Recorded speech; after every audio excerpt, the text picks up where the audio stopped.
Hi everyone, welcome back to Lila Koshin.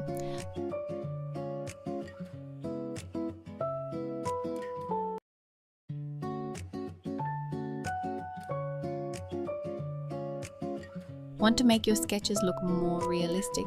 It all starts with learning different wall textures.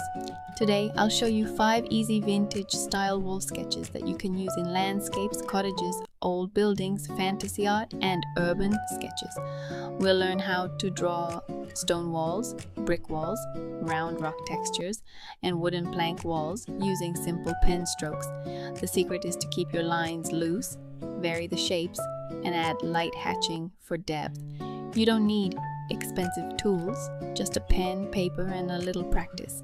Save this tutorial, try each texture in your sketchbook, and let me know which wall style is your favorite.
Don't forget to like, subscribe, and follow for more easy pen drawing tutorials.